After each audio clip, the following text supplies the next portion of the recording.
नमस्कार, good morning everyone. स्वागत है आपका गौरव ज्ञान एकेडमी पर। आज है 23 जुलाई एंड वेडनेसडे। तो स्टार्ट करते हैं आज के करंट अफेयर्स। तो देखिए, स्टार्ट करने से पहले आप अगर चैनल पर नए हैं तो प्लीज़ चैनल को सब्सक्राइब कर लीजिए, लाइक और शेयर भी करिए और लास्ट में 2 मिनट क्विक रिवीजन देखना ना भूलें। तो चलिए स्टार्ट करते हैं। आज का देखते हैं पहला क्वेश्चन क्या है। भारत के पहले उपराष्ट्रपति जिन्होंने राष्ट्रपति का चुनाव लड़ने के लिए 20 जुलाई 1969 को इस्तीफा दिया था। तो देखिए ज्ञानवीरों, यहाँ पर राइट आंसर है वीवी गिरी। वीवी गिरी के द्वारा जुलाई 1969 को इस्तीफा दिया गया था। इसके साथ ही साथ देखिए, ये राष्ट्रपति निर्वाचन के लिए इन्होंने नहीं किया था, बल्कि ये राष्ट्रपति निर्वाचित हो चुके थे। ठीक है, राष्ट्रपति निर्वाचित हो चुके थे, इसकी वजह से किया था। और भारत के जो दूसरे उपराष्ट्रपति हैं जिन्होंने अपने पद से इस्तीफा दिया था, तो उनका नाम है आर वेंकट रमन। ज्ञानवीरों, आर वेंकट रमन, आपको ये भी ध्यान रखना है।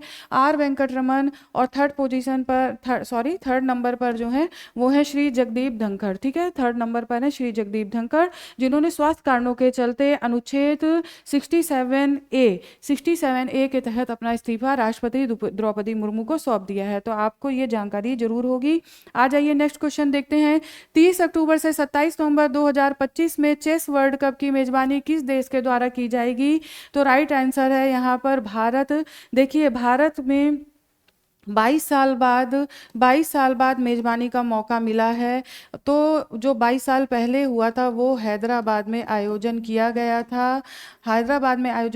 था। जिसमें विश्वनाथन आनंद विजेता घोषित हुए थे। ठीक है, तो आपको ये ध्यान रखना है। अब देखिए, इस बार हमें प्राग नंदा, डी गुकेश जैसे खिलाड़ियों को खेलते हुए देखने का मौका मिलेगा। तो आपको यहाँ पर ये ध्यान रखना है। आ जाइए नेक्स्ट क्वेश्चन देखते हैं। हाल ही में WHO ने किस अफ्रीकी देश को ट्रैकोमा मुक्त घोषित किया है। तो यहाँ पर राइट आंसर है ज्ञानवीरों सेनेगल में WHO का कहना है अब ट्रैकोमा कोई गंभीर बीमारी के रूप में नहीं है। ठीक है, तो इसलिए उसे मुक्त घोषित किया गया। नेक्स्ट देख, हाल में ही भारत ने 66वें अंतर्राष्ट्रीय गणित ओलंपियाड 2025 में कौन सी रैंक हासिल कर अब तक का अपना सर्वश्रेष्ठ प्रदर्शन किया है। तो ज्ञानवीरों, यहाँ पर राइट आंसर है 7वां पोजीशन भारत को मिला है। देखिए, इससे पहले 1998 में ही 3 स्वर्ण पदक मिले थे, जो इस बार भी मिले हैं। 3 स्वर्ण पदक इस बार भी मिले हैं। तो आपको ये ध्यान रखना है। और इसी के साथ भारत को 7वीं रैंक मिली है। आ जाइए नेक्स्ट क्वेश्चन देखते हैं। 3 से 10 अगस्त तक दूसरा महिला कबड्डी विश्व कप का आयोजन कहाँ पर किया जाएगा। तो ज्ञानवीरों, यहाँ पर राइट आंसर है हैदराबाद। देखिए, पहले क्या था कि ये पटना में आयोजित किया जा रहा था, पटना में आयोजन किया जा रहा था, लेकिन अब इसे शिफ्ट करके हैदराबाद में आयोजित किया जाएगा। ठीक है, तो आपको ये ध्यान रखना है। आ जाइए नेक्स्ट क्वेश्चन देखते हैं। निसार उपग्रह परियोजना किन 2 अंतरिक्ष एजेंसियों की संयुक्त पहल है। तो ज्ञानवीरों, और यहाँ पर राइट आंसर है इसरो और नासा। देखिए, इसरो और नासा की ये संयुक्त पहल है और ये जो प्रक्षेपण किया जाएगा, ये डेट होगी 30 जुलाई और इसको छोड़ा जाएगा भारत के सतीश धवन अंतरिक्ष केंद्र से। ठीक है, सतीश धवन अंतरिक्ष केंद्र से ज्ञानवीरों ये छोड़ा जाएगा, और जो कि श्रीहरिकोटा में है, आपको पता होगा ये। और देखिए, GSLV F-16 के द्वारा ये प्रक्षेपण किया जाएगा। इसके साथ ही साथ देखिए आप, इसका जो काम होगा वो होगा मौसम पूर्वानुमान। ठीक है, मौसम पूर्वानुमान देखिए, इसमें क्या विशिष्टता है। ये हर 12 दिन पे पूरे विश्व का मौसम के बारे में जो भी परिवर्तन हो रहे हैं, ग्लेशियर पिघल रहे हैं, कितनी मात्रा में पिघल रहे हैं, जो भी छोटे मोटे परिवर्तन हैं, वो सारे परिवर्तन, मौसम से संबंधित सभी परिवर्तनों को भेजेगा, सैटेलाइट ये भेजेगा और हमें इसके बारे में जानकारी प्राप्त हो सकेगी। और ये देखिए, ध्यान रखिए, पूरे विश्व के मामले में ऐसा करेगा। आ जाइए नेक्स्ट क्वेश्चन देखते हैं। किस राज्य सरकार ने हार्नबिल संरक्षण उत्कृष्टता केंद्र की स्थापना का निर्णय लिया है? तो राइट आंसर है तमिलनाडु राज्य सरकार के द्वारा ऐसे संरक्षण का निर्णय लिया गया है। आ जाइए नेक्स्ट क्वेश्चन देखते हैं। डिजिटल गवर्नेंस को बढ़ावा देने के लिए भारतीय एप्लीकेशन WSIS चैंपियन अवार्ड 2025 जीता है। तो राइट आंसर है यहाँ पर मेरी पंचायत ऐप। देखिए ज्ञानवीरों, मेरी पंचायत ऐप ने ऐसा अवार्ड जीता है WSIS। और ये जो WSIS जो बैठक हुई थी वो हुई है स्विट्जरलैंड के जिनेवा में। ठीक है, स्विट्जरलैंड के जिनेवा में ये बैठक हुई है, तो आपको ये भी ध्यान रखना है ज्ञानवीरों। इसके साथ ही साथ यहाँ पर ये निर्णय लिया गया है, ये जो ऐप बनाया गया है ये पंचायत राज मंत्रालय और राष्ट्रीय सूचना विज्ञान केंद्र, ठीक है, राष्ट्रीय सूचना विज्ञान केंद्र के द्वारा इस ऐप को बनाया गया है। ज्ञानवीरों, इस ऐप के माध्यम से भारत में 2.65 लाख पंचायतें कवर की जाती हैं, गांव कवर किए जाते हैं। तो ये काफ़ी जिससे कि उनका देखिए डिजिटल गवर्नेंस को बढ़ावा मिल सके, लोगों को पूरी जानकारी मिल सके, इस तरीके से इस ऐप का काम है, तो आपको इसे ध्यान रखना है। आ जाइए आगे देखते हैं नेक्स्ट क्वेश्चन। हाल ही में समाचारों में चर्चा में रही हट्टी जनजाति, जिसकी एक महिला द्वारा बहुपतित्व विवाह करने की खबर सामने आई, मुख्यतः भारत के किस क्षेत्र में पाई जाती है? ज्ञानवीरों, तो ये जनजाति पाई जाती है हिमाचल प्रदेश और उत्तराखंड सीमा। देखिए एक महिला के द्वारा 2 सगे भाइयों से विवाह किया गया और उसने ये बताया कि वो किसी दबाव के तहत ऐसा विवाह नहीं कर रही है, बल्कि वहाँ पर ऐसी प्रथा है। इस जनजाति को, हट्टी जनजाति को 3 साल पहले ही जनजाति की जो सूची है उसमें घोषित किया गया है। तो देखिए यहाँ पर उनके द्वारा ये बताया गया कि यहाँ पर ऐसी प्रथा सामने आई, चूंकि हम जानते हैं कि वहाँ पर पहाड़ी इलाकों में ज़मीन इतनी ज़्यादा नहीं होती है, जिसकी वजह से ऐसी प्रथा शायद सामने आ रही है। ऐसी प्रथा का प्रयोग किया जाता है ताकि ज़मीन का बंटवारा ना हो। ठीक है, तो ये है। और देखिए स्थानीय रूप से हिमाचल प्रदेश में अगर हम बात करें इस प्रथा को, तो उस प्रथा का नाम है जोड़ीदारा प्रथा। इस प्रथा को स्थानीय रूप से जोड़ीदारा प्रथा भी कहते हैं, तो आपको ये भी ध्यान रखना है, जोड़ीदारा प्रथा। ठीक है, आ जाइए नेक्स्ट क्वेश्चन देखते हैं। भारत के राष्ट्रीय ध्वज को संविधान सभा द्वारा कब अपनाया गया था, जिसके उपलक्ष्य में 22 जुलाई को राष्ट्रीय ध्वज दिवस मनाया जाता है? तो ज्ञानवीरों यहाँ पर राइट आंसर है 22 जुलाई 1947। ठीक है, तो देखिए राष्ट्रीय ध्वज को संविधान सभा द्वारा 22 जुलाई 1947 को मनाया गया था। ये क्वेश्चन ज्ञानवीरों खूब पूछा जाता है, और आपको ये भी ध्यान रखना है कि 22 जुलाई को राष्ट्रीय ध्वज दिवस मनाया जाता है। तो आपको इतनी चीज़ें यहाँ पर ध्यान रखनी है, और खास तौर से ये डेट 22 जुलाई 1947। ठीक है, आ जाइए नेक्स्ट क्वेश्चन देखते हैं। भारत सरकार द्वारा प्रतिष्ठित सांस्कृतिक और धार्मिक स्थलों को स्वच्छ और विकसित बनाने के लिए कौन सी योजना शुरू की गई है? ज्ञानवीरों, तो यहाँ पर देखिए ये योजना है SASCI शासकीय योजना। ठीक है, ये योजना भारत सरकार के द्वारा अभी स्टार्ट की गई है। और देखिए पर्यटन मंत्रालय ने पूंजी निवेश के लिए राज्यों को विशेष सहायता दी है, ताकि वैश्विक स्तर पर प्रतिष्ठित पर्यटन और विकास हो सके। तो आपको ये ध्यान रखना है, परियोजना को ज्ञानवीरों 2 वर्ष में पूरा किया जाना है। परियोजना को 2 वर्ष में पूरा किया जाना है। और आपको ये ध्यान रखना है, ये जो है पर्यटन विकास मंत्रालय की योजना है, तो आपको ये भी ध्यान रखना है। ठीक है, पर्यटन विकास मंत्रालय की योजना है। आ जाइए नेक्स्ट क्वेश्चन देखते हैं क्या है। भारत का पहला कौन सा राज्य प्रति बूथ मतदाताओं की संख्या 1200 से कम करने वाला बन गया है? तो ज्ञानवीरों यहाँ पर राइट आंसर है बिहार।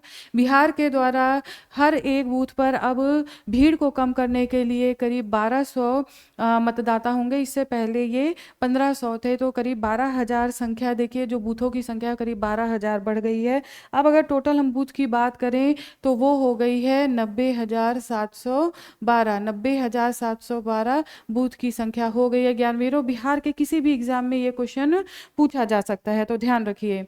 भारतीय जीवन बीमा निगम ने बीमा सखी योजना के लिए किस मंत्रालय के साथ समझौता किया है? यहाँ पर राइट आंसर है ग्रामीण विकास मंत्रालय। ग्रामीण विकास मंत्रालय के द्वारा LIC ने ऐसा समझौता किया है। और देखिए महिलाओं के विकास और महिलाओं के विकास और वित्तीय समावेशन के लिए, वित्तीय समावेशन के लिए ये काम किया गया है। ठीक है, आ जाइए नेक्स्ट क्वेश्चन देखते हैं। नेक्स्ट क्वेश्चन क्या है? नाबार्ड ने अपनी स्थापना के 44 वर्ष पूरे किए, वित्तीय समावेशन की दिशा में निरंतर विस्तार। ठीक है, वित्तीय समावेशन की दिशा में निरंतर विस्तार नाबार्ड के द्वारा। नाबार्ड हमने आपने सबने सुना होगा। देखिए इसकी जो स्थापना है इसके बारे में थोड़ी जानकारी देख लें। इसकी जो स्थापना है वो 12 जुलाई 1982 को की गई थी। और देखिए अक्सर समिति का नाम पूछा जाता है तो आपको समिति का नाम भी पता होना चाहिए, बी शिवरामन समिति। बी शिवरामन समिति के आधार पर नाबार्ड की स्थापना की गई थी। ज्ञानवीरों, सरकारी योजनाओं का क्रियान्वयन इसके द्वारा किया जाता है। मेनली ग्रामीण संस्थाओं को ऋण देने का काम ये करता है। ठीक है, तो गांवों में विकास का काम, वित्तीय समावेशन का काम नाबार्ड के द्वारा किया जाता है। और देखिए RIDF, ग्रामीण अवसंरचना विकास कोष, इसके माध्यम से पैसा गांवों में खर्च किया जाता है। तो आपको ये भी ध्यान रखना है ज्ञानवीरों।